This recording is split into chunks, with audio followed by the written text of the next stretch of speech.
오늘 설교의 성경 본문제가 봉독하겠습니다.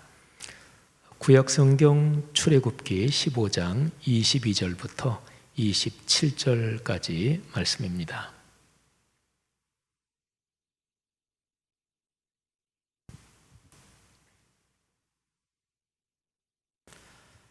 거룩하신 하나님의 말씀입니다. 모세가 홍해에서 이스라엘을 인도하며 그들이 나와서 수르 광야로 들어가서 거기서 사흘 길을 걸었으나 물을 얻지 못하고 마라에 이르렀더니 그곳 물이 써서 마시지 못하겠으므로 그 이름을 마라라 하였더라. 백성이 모세에게 원망하여 이르되 우리가 무엇을 마실까 하매 모세가 여호와께 부르짖었더니 여호와께서 그에게 한 나무를 가리키시니 그가 물에 던지니 물이 달게 되었더라. 거기서 여호와께서 그들을 위하여 법도와 율례를 정하시고 그들을 시험하실세 이르시되 너희가 너희 하나님 나 여호와의 말을 들어 순종하고 내가 보기에 의를 행하며 내 계명에 귀를 기울이며 내 모든 규례를 지키면 내가 애굽 사람에게 내린 모든 질병 중 하나도 너희에게 내리지 아니하리니 나는 너희를 치료하는 여호와임이라. 그들이 엘림에 이르니 거기에 물샘 12과 종려나무 70그루가 있는지라. 거기서 그들이 그 물 곁에 장막을 치니라. 아멘. 정월 말씀 사경의 오늘 8번째 마지막 메시지 듣는 시간입니다.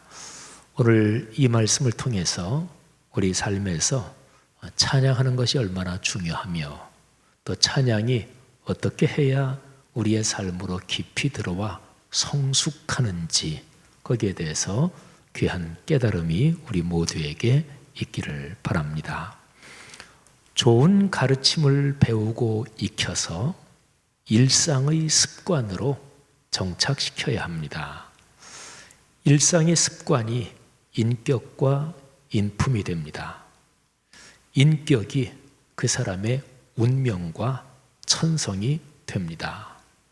인격이 삶을 결정합니다.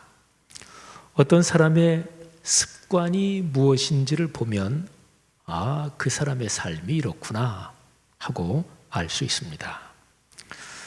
아쉽게도 사람은 더디 배웁니다. 잘 배우는 것 같아도 사람은 참 더디 배웁니다. 참 좋은 내용인데도 알아듣지 못하는 경우가 많습니다. 무슨 얘기인지 알아듣기는 해도 그것을 실천하지 못하는 경우가 허다합니다. 어떻게 하면 건강해지는지 그건 다 아시죠, 그죠? 어떻게 하면 예뻐지고 건강해지고 날씬해지고 또는 내 약한 부분이 튼튼해지는지 다 압니다. 모르는 사람은 아무도 없어요. 그런데 실천하기가 참 힘들기도 하고 또 실천하지 못하지요. 어느 정도 꾸준히 실천해서 습관으로 정착되는 듯하다 게을러져서 중단됩니다. 또는 열심히 실천하다가 자만해져서 또 곁길로 빠지기도 합니다. 유대인의 교육이 얼마나 탁월한지에 대해서 사람들이 관심이 참 많죠. 유대인의 교육에서 가장 중요한 것은 성경 말씀을 삶의 체질에 깊이 연결시키는 것, 그리고 사람 정신의 사유, 이 생각이요, 이거를 아주 자유롭게 활동하도록 훈련하는 것입니다. 그러니까 두 가지예요. 하나님의 말씀인 성경, 이 말씀이 삶에 깊이 정착되도록 계속 묵상하고 그러면서 거기에 대해서 이 정신의 자유로운 사고, 사유로 계속해서 생각하고 대화하는 것. 하브루타라고 해서 우리 한국에서도 굉장히 유행하지요. 그런데 하브루타 교육법, 이게 원래 그런 것입니다.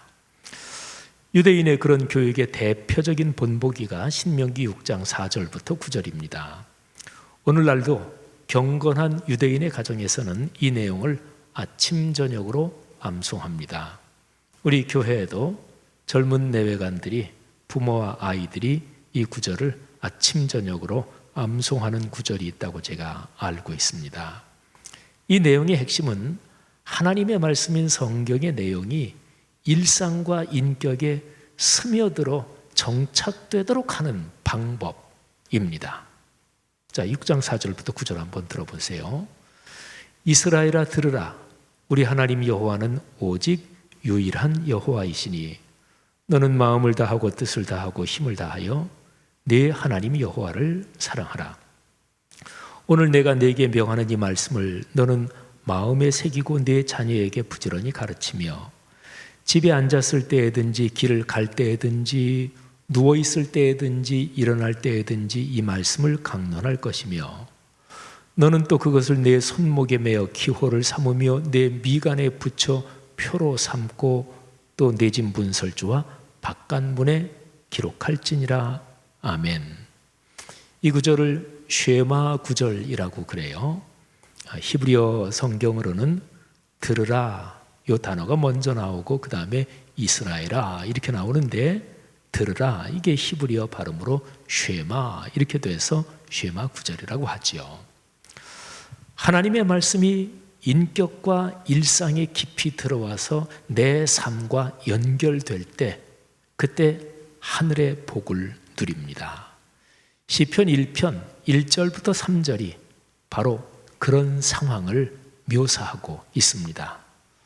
복 있는 사람은 악인들의 꾀를 따르지 아니하며 죄인들의 길에 서지 아니하며 오만한 자들의 자리에 앉지 아니하고 오직 여호와의 율법을 즐거워하여 그의 율법을 주야로 묵상하는도다.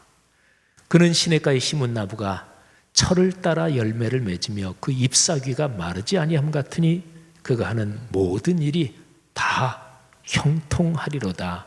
아멘. 이런 복이 있기를 주의 이름으로 축복합니다. 유대교 신앙에서는 구약 성경만을 하나님의 말씀으로 봅니다. 기독교는 구약과 신약을 다 하나님의 말씀으로 믿습니다.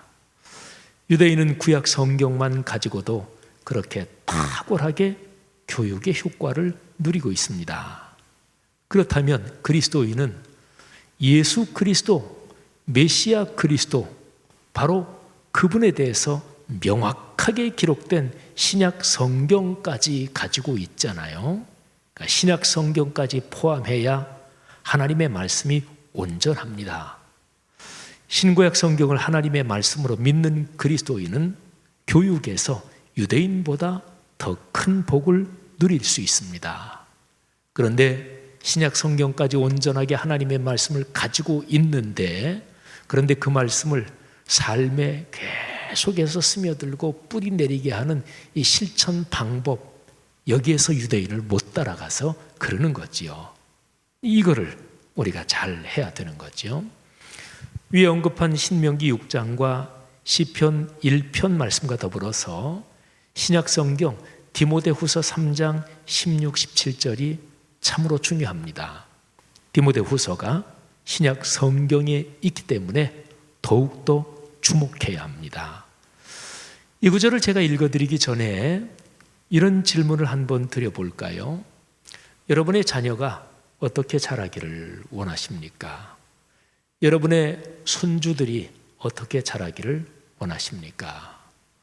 모든 부모, 모든 조부모들의 소원은 다 똑같을 거예요. 내 아이들, 내 손주들이 몸도 건강하고 정신적으로 총명하고 또 영적으로 풍요롭게 말하자면 온전한 인격으로 그렇게 자랐으면 좋겠다. 다 공통되는 마음이잖아요. 그리고 여러분의 그 후손들이 능숙하고 그리고 어떤 일에 참 탁월한 사람이 되는데 크게 나누면 두 가지가 있어요. 좋은 일과 안 좋은 일, 좋은 일과 나쁜 일. 여러분의 아이들이 좋은 일에 탁월해지기를 원하십니까? 아니면 나쁜 일에 탁월해지기를 원하십니까? 그럼 말할 것도 없죠, 그죠?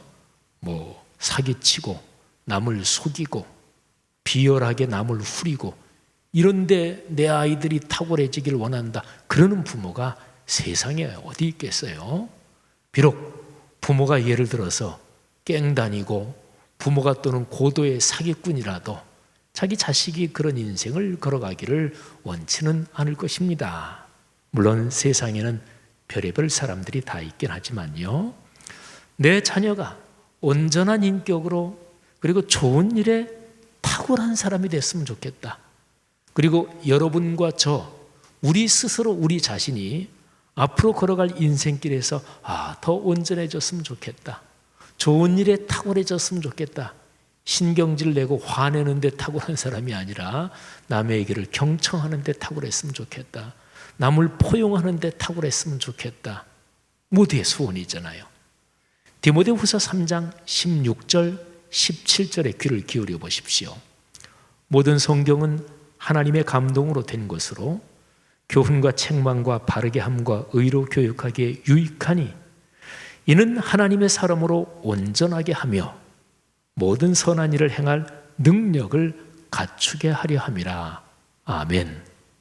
그리스도인들이여, 공예배에서 선포되는 하나님의 말씀을 겸허하게 듣고 순종하며 날마다 개인적으로 말씀을 묵상하여 실천하면서 삶의 여정에서 성경 말씀에 기록된 하늘의 복을 넉넉하게 누리시기를 축복합니다. 신앙인이 누리는 복이 이웃과 사회와 오늘날의 세계에 맑은 시내처럼 넘치게 돼야 됩니다. 예수 그리스도께서 가르치신 하나님 나라의 가치들, 그 가치들이 어떤 것인가요? 사랑과 평화, 화해와 포용, 나눔과 섬김, 공감과 상생, 이런 가치들이 교회와 그리스도인의 삶을 통해 날마다 넓어지기를 주님의 이름으로 축복합니다. 66권 성경 말씀을 통해서 하나님께서 주시는 가르침에는 여러 가지 좋은 것들이 들어있는데요. 특별히 여러 가지 예고가 거기에 들어있습니다. 성경 말씀을 잘 묵상하면 내가 앞으로 걸어갈 삶에서 하나님께서 미리 가르쳐 주시는 거예요. 미리 사인을 주시는 거예요.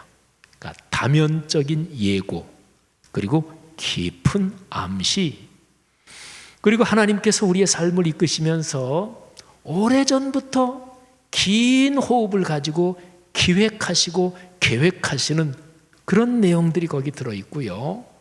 또 우리 사람이 도무지 다 알지 못하는 하나님의 놀라우신 섭리가 그 말씀 안에 담겨 있습니다. 성경 말씀을 묵상할 때 성경에 여러 가지 성경을 묵상하는 방법이 있는데, 오늘 저는 이 설교에서 성경의 장절 구분과 관련해서 한번 중요한 말씀을 드리려고 합니다. 성경은 처음에 기록될 때 몇 장, 이렇게 1장, 2장 이런 장과 절 이런 구분이 없었습니다. 오늘날 우리가 보는 신구약 성경의 장과 절의 구분은 오랜 시기를 지나면서 여러 과정을 거쳐 완성이 된 거예요. 신약 성경은 대략 1200년대, 그러니까 13세기 정도에 오늘날 우리가 이렇게 보는 이런 장과 절이 거의 완성이 됐다고 할 수 있고요. 구약 성경은 그보다 더 한 200여 년 뒤 1500년대에 그게 그렇게 완성이 됐습니다. 자, 장과 절의 구분은 그 자체가 성경을 해석하는 행위이기도 합니다. 예를 들면 장절이 없이 쭉 이어져 있는데 그거를 말하자면 문단 나누기를 하는 거죠. 그러면 내용의 흐름을 볼 때 여기서 나누는 게 좋겠다. 근데 어떤 내용은 요거는 앞에 붙일까 뒤에 붙일까 이렇게 생각을 하게 되잖아요. 글을 쓸 때도 그러지요. 그러니까 원래 장과 절이 없었던, 절은 조금 그렇지만 특별히 장, 이거는 장을 어디에서 나누느냐, 이게 성경을 해석하는 그런 행위이기도 합니다. 오늘 제 설교에서는 오늘 설교 본문이 출애굽기 15장 22절부터 27절이에요. 다 해서 6구절이죠. 요 6구절과 관련해서 이 6구절의 장의 구분, 이 얘기를 좀 해보겠습니다. 오늘 그 설교 본문 15장 22절부터 27절을 제가 지금부터는 6구절 이렇게 제가 부르겠습니다. 자, 이 6구절은 15장에 들어있지요. 15장의 마지막 부분에 들어있습니다. 근데 6구절의 내용을 가만히 들여다보면 이 6구절은 15장 쪽에 붙을 게 아니고 16장 쪽으로 붙는 게 더 좋지 않나 이런 생각이 들어요. 그러니까 이 6구절부터 시작해서 16장 1절로 시작되도록 그렇게 해야 더 자연스럽다 이렇게 보입니다. 여러 가지로 생각해 봐도 그래요. 그런데 이 내용이 6구절이 15장 쪽에 붙었잖아요. 그러면 성경의 장을 구분하는 과정에서 이 6구절 이 덩어리가 15장 쪽에 붙은 이유가 있을 것입니다. 신앙이 깊고 그리고 하나님을 참 사랑하는 그런 신앙의 선배들이 오랜 과정을 거쳐서 이 장을 나눴잖아요. 그러면 그 신앙의 선배들이 이 6구절을 그 앞에는 홍해의 구원 사건이 나오지요. 홍해의 구원 사건에 이 6구절을 붙여놓은 어떤 묵상, 어떤 이유가 있을 것입니다. 오늘 그 묵상을 한번 추적해 보겠습니다. 자, 먼저요, 출애굽기 전체는요, 애굽에 살던 사람들이 애굽을 나오지요. 그래서 홍해를 건너고 그리고 쭉 가서 시내산까지 도착하는 거, 이게 출애굽기 전체의 내용입니다.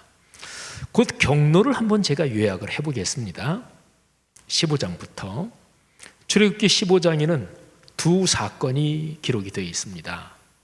14, 15장이 이제 홍해의 구원 사건이죠. 근데 15장에 보면 홍해에서 구원받은 사건 요거하고, 그리고 오늘 본문 수루 광야의 마라라고 하는 장소에서 쓴 물이 단물로 바뀐 사건, 두 가지 사건이 15장에 나와 있습니다. 자, 16장으로 넘어가면 이제 장소가 좀 바뀌어요. 15장은 수루 광야, 16장으로 가면 신광야, 거기에서 만나 사건이 기록되어 있습니다. 자, 17장에는 장소가 또 바뀌어요. 르비딤, 여기 또 이제 광야 그 중에 한 곳인데 르비딤이라는 곳에서 일어난 사건 두 개가 기록되어 있습니다. 첫째는 반석에서 물이 나온 사건, 두 번째는 아말렉과 싸워서 이긴 사건입니다. 자, 그 다음에 18장, 19장으로 가면 이스라엘 백성이 드디어 시내 광야에 있는 시내산에 도착합니다.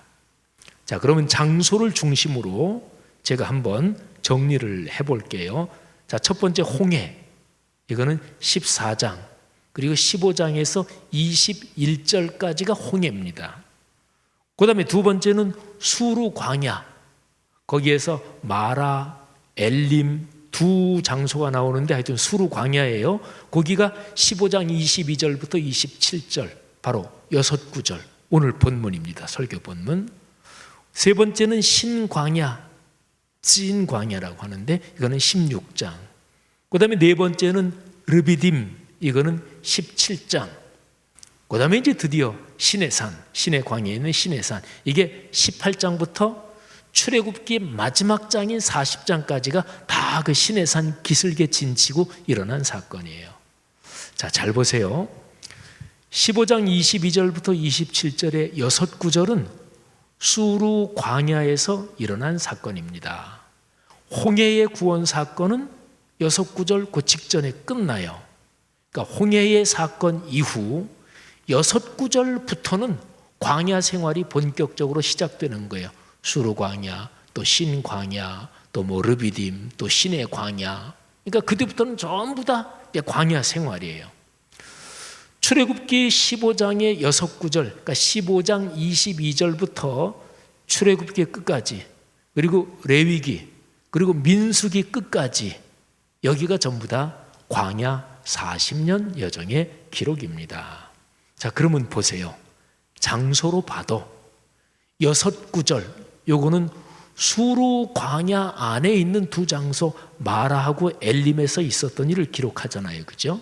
그러면 6구절 이전은 홍해 바닷가, 그리고 6구절부터가 이제 쭉 이어지는 40년 광야 생활이 이제 출발하는 거지요. 레위기 그리고 민수기까지. 자, 이렇게 보면 6구절은 여러 가지로 생각을 해도 이게 문단 나누기를 할 때 홍해 사건 쪽에 붙을 게 아니라 뒤에 줄줄이 나오는 광야 사건 그쪽으로 장이 잘라져야 될 것 같아요. 제가 우선 중요한 3가지 이유를 말씀드리겠습니다. 첫째는 6구절부터 광야 생활이 시작됩니다.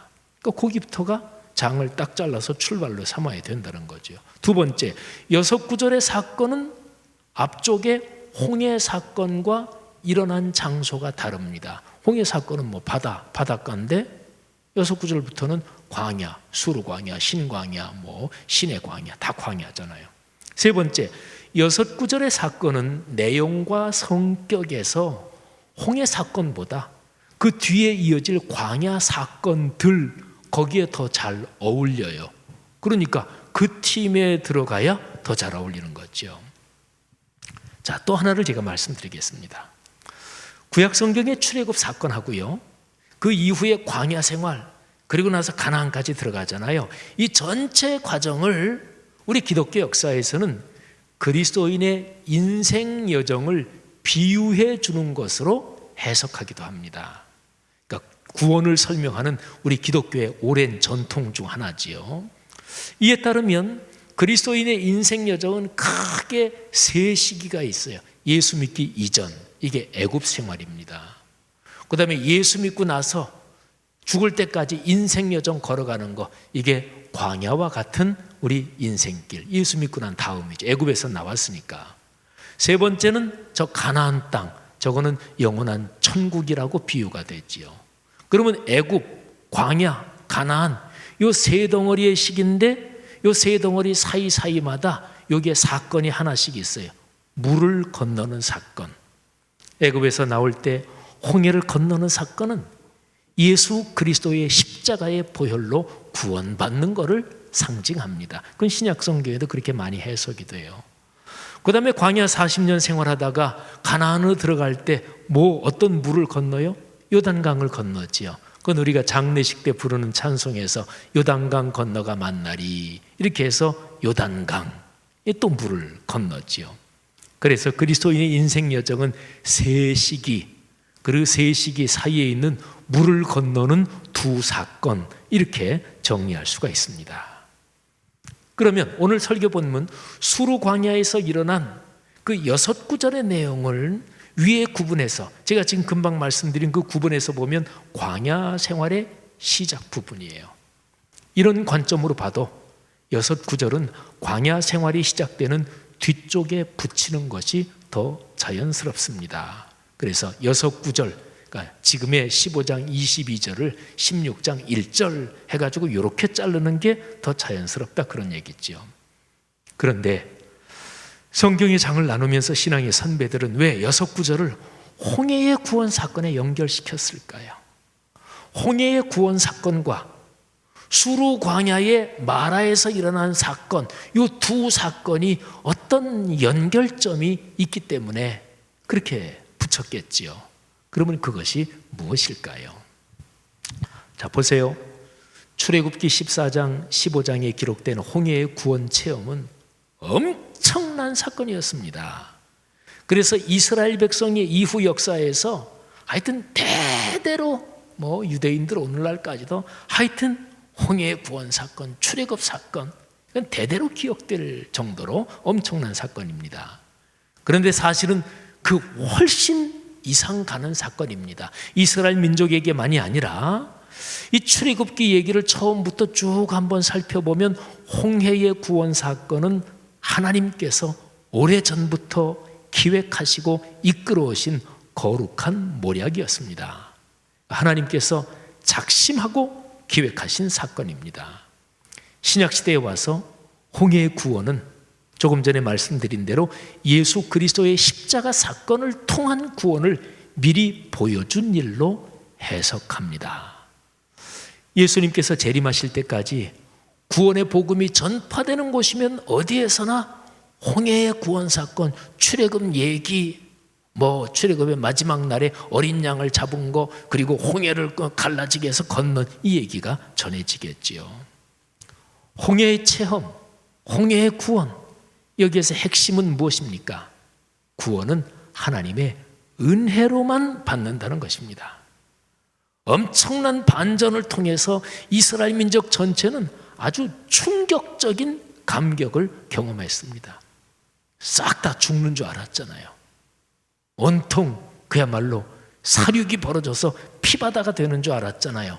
근데 이게 완전히 뒤집어지면서 충격적인 감격, 어떻게 그냥 말로 표현할 수 없는 그 엄청난 감성과 감동을 어떻게 말로 다 설명할 수 있겠습니까?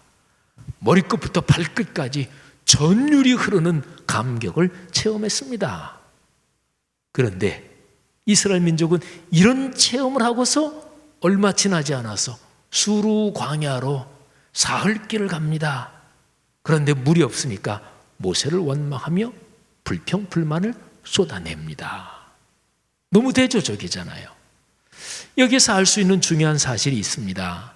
우리 기독교의 인간관에서 아주 중요한 점인데요. 잘 들어보세요. 사람은 어떤 체험 하나로 단번에 변하지 않습니다. 그 체험이 천지를 흔들 정도로 엄청난 것일지라도 말입니다. 사람을 변화시키는 데는 신체와 정신과 영혼을 뒤흔드는 강하고 깊은 체험이 필요하지만 체험만 갖고는 성숙한 변화에 이르지 못합니다. 자, 우리는 이스라엘 백성이 40년 광야 생활에서 끊임없이 불평불만을 쏟아내며 지도자 모세에게 대들고 하나님을 거역했던 일을 우리는 잘 압니다. 그럴 때마다 하나님은 이적을 베풀고 특별한 사건들을 통해서 그들에게 깨달음을 새롭게 주십니다. 그러나 이 모든 과정에서 하나님께서 이스라엘 백성을 변화시켜야 되겠다, 그 변화의 중심 도구로 삼으신 것은 체험이 아니었습니다. 이적과 기적이 아니었습니다. 근본적이고 궁극적인 변화의 수단은 말씀이었습니다. 수르 광야의 마라에서 일어난 사건에 바로 이 가르침이 담겨 있는 거예요. 보세요. 얼마 전에 홍해의 체험이 있었습니다. 그러나 사흘 동안 광야를 걸으면서 물을 얻지 못하고 갈증으로 지친 이스라엘 민족은 마라의 쓴물 앞에서 불평하고 원망합니다. 하나님은 마라의 쓴물을 단물로 바꿔주십니다.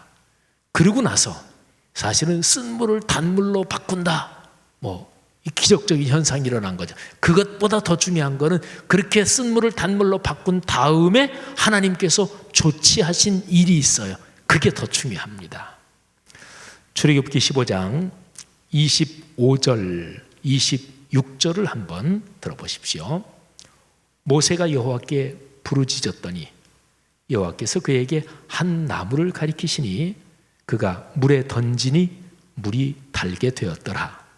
성경을 해석하는 사람은 그 나무를 예수 그리스도를 상징한다, 이렇게도 해석을 해요. 기독교에서 오랫동안 해석되어 온 일이기도 합니다. 거기서 여호와께서 그들을 위하여 법도와 율례를 정하시고 그들을 시험하실세 이르시되 너희가 너희 하나님 나 여호와의 말을 들어 순종하고 내가 보기에 의를 행하며 내 계명에 귀를 기울이며 내 모든 규례를 지키면 내가 애굽 사람에게 내린 모든 질병 중 하나도 너희에게 내리지 아니하리니 나는 너희를 치료하는 여호와임이라. 아멘. 여러분, 하나님께서 쓴물을 단물로 변하게 하시고 그리고 나서 내리신 조치가 뭐예요? 법도와 율례를 정하셨다. 근데 이게 구체적으로 어떤 상황인지 무슨 내용인지 그거는 성경에 안 나와요. 그러나 이 두 구절에 나오는 법도, 율례, 계명, 규례 이런 표현들은 그냥 간단하게 제일 중요한 걸로 말하면 하나님의 말씀을 뜻합니다. 하나님께서 마라에서 쓴물을 단물로 변하게 하시고 그리고 나서 말씀을 주셨습니다. 하나님께서 모세를 통해서 이스라엘 민족에게 십계명을 비롯해서 명확하게 기록된 말씀을 주시는 것은 더 뒤에 나와요. 그거는 시내산 가서 거기에서 봤잖아요. 그런데 그 시내산 이전에 마라에서 하나님이 말씀을 주세요. 아마도 그거는 우선 가장 기본적인 어떤 계명들이었을 거라고 짐작할 수 있습니다. 그렇다면 마라의 법도와 율례, 마라의 말씀, 요거는 구약 이스라엘의 역사에서 하나님이 나중에 시내산에서 종합적으로 주신 그 말씀 이전에 그 앞에서 하나님이 주신 어떤 원초적인 내용들, 그런 것 중에 하나입니다. 그 이전에 다른 게 또 있지요. 하나님이 노아에게 주신 것도 있고 또 아브라함에게 주신 것도 있고. 그런데 어쨌든 이 마라의 말씀은 굉장히 중요한 거죠. 보세요. 요점은 이것입니다. 사람을 변화시키는 것은 근본적으로 보면 체험이 아니라 말씀입니다. 홍해의 구원 체험에서 감격과 감동의 찬양이 터졌습니다. 그러나 체험 자체는 오래 가지 않습니다. 체험은 말씀으로 완성됩니다. 구원의 감격적인 체험에서 찬양이 터져나오고 기쁨이 용솟음 쳤잖아요. 체험에서 나온 기쁨의 찬양은 지속적으로 말씀을 묵상함으로써 완성됩니다. 하나님께서 이스라엘 민족을 위하여 법도와 율례를 정하시고 이스라엘이 그 말씀에 순종했습니다. 체험과 찬양이 있었지요. 그 체험과 찬양을 신앙 인식에서 명확하게 정리해주고 내 인격 속으로 깊이 뿌리내리게 하는 게 바로 말씀입니다. 그러니까 체험과 찬양을 인격과 일상에 뿌리내리게 하는 것이 지속적인 말씀 묵상입니다. 말씀에 순종한 이스라엘이 어떻게 됐나요?